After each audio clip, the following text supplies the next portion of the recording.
नमस्कार। गुरुशाला में आप सभी का स्वागत है। मेरा नाम मयंक शर्मा है। मैं एक स्कूल मेंटर हूँ जिला छिंदवाड़ा मध्य प्रदेश से।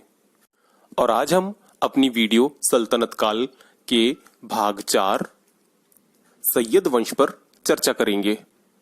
सैयद वंश दिल्ली सल्तनत का चतुर्थ वंश था, जिसका कार्यकाल 1414 ईस्वी से 1451 तक रहा।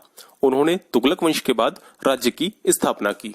यह परिवार सैयद अथवा मोहम्मद के वंशज माना जाता है। तैमूर के लगातार आक्रमणों के कारण दिल्ली सल्तनत का केंद्रीय नेतृत्व पूरी तरह से हताश हो चुका था और उसे 1398 ईस्वी तक लूट लिया गया था। इसके बाद उथल पुथल भरे माहौल में जब कोई केंद्रीय सत्ता नहीं थी, सैयदों ने दिल्ली में अपनी शक्ति का विस्तार किया। इस वंश के विभिन्न 4 शासकों ने 37 वर्ष तक दिल्ली सल्तनत का नेतृत्व किया। सर्वप्रथम हम चर्चा करेंगे सैयद वंश के संस्थापक खिज़्र खां की। तैमूर ने भारत से लौटते वक्त खिज़्र खां को मुल्तान, दीपालपुर और लाहौर की सूबेदारी सौंपी थी, परंतु 1414 ईस्वी में तुगलक वंश के अंतिम शासक नासिरुद्दीन महमूद की मृत्यु के बाद इसने दिल्ली सल्तनत पर अधिकार कर लिया। इस तरह अब दिल्ली की गद्दी पर सैयद वंश की स्थापना हुई। खिज़्र खां ने कभी सुल्तान की उपाधि धारण नहीं की। उसने स्वयं को रैयत-ए-आला की उपाधि से संतुष्ट किया। वह तैमूर के चौथे पुत्र व उत्तराधिकारी शाहरुख के अधीन मानता था और उसे भारत से राजस्व भेजता रहा। उसने अपने खुतबे में भी शाहरुख का ही नाम रखा। इसने सिक्कों पर सदा तुगलक शासकों का ही नाम अंकित करवाया।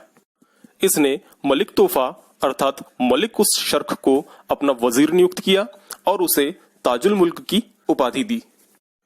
बुखारा के शेख जलालुद्दीन ने खिज़्र खां को सैयद कहकर पुकारा था। 1421 ईस्वी में इसकी मृत्यु हो गई।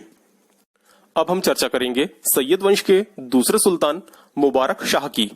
खिज़्र खां की मृत्यु के बाद उसका पुत्र मुबारक शाह के नाम से 1421 ईस्वी में शासक बना। खिज़्र खां ने अपनी मृत्युशैया पर इसे अपना उत्तराधिकारी घोषित किया था। यह सैयद वंश का सबसे योग्य शासक था। इसने शासक बनने के बाद अपने नाम का खुतबा पढ़वाया और अपने नाम के सिक्के चलवाए। इसने अपने पिता के विपरीत विदेशी स्वामित्व को अस्वीकार कर दिया और शाह की उपाधि धारण की। इसने मलिक सरवर उल मुल्क को अपना वजीर नियुक्त किया। इसी समय उत्तर पश्चिमी सीमा पर खोखर नेता जसरथ ने विद्रोह कर दिया। इस विद्रोह को दबाने के लिए मुबारक शाह ने अफगान सरदार बहलोल लोदी को भेजा, परंतु लोदी भी उसका साथ हो गया। फरवरी 1434 ईस्वी में जब मुबारक शाह मुबारकाबाद में निरीक्षण कर रहा था तो उसके वजीर मलिक सरवर उल मुल्क ने धोखे से उसकी हत्या कर दी। याहिया बिन सरहिंदी अहमद को इसी शासक का राज्याश्रय प्राप्त था। अब हम चर्चा करते हैं सैयद वंश के तीसरे सुल्तान मोहम्मद शाह की। मोहम्मद शाह सैयद वंश का अगला शासक 1334 ईस्वी में बना। इसने बहलोल लोदी को पुत्र कहा और उसे खाने खाना या खाने जहां की उपाधि दी, क्योंकि यह अपनी राजधानी की दुश्मनों से सुरक्षार्थ बहलोल लोदी पर निर्भर था। अब हम चर्चा करेंगे सैयद वंश के अंतिम सुल्तान अलाउद्दीन आलम शाह की। अलाउद्दीन आलम शाह सैयद वंश का अंतिम शासक था। इसका अपने वजीर हमीद खां से झगड़ा हो गया, अतः हमीद खां ने बहलोल लोदी को दिल्ली की गद्दी पर बैठने के लिए आमंत्रित किया। सुल्तान अपनी कमजोर स्थिति को देखते हुए बदायूं चला गया और 1451 ईस्वी में गद्दी बहलोल लोदी को सौंप दी।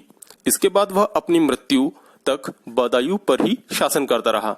इसकी मृत्यु 1476 ईस्वी में हो गई। बहलोल लोदी को सत्ता सौंपते वक्त 1451 ईस्वी में दिल्ली सल्तनत से सैयद वंश का पतन हो गया और एक नए राजवंश लोदी वंश की स्थापना हुई। मुझे आशा है आपको जानकारियां पसंद आएंगी।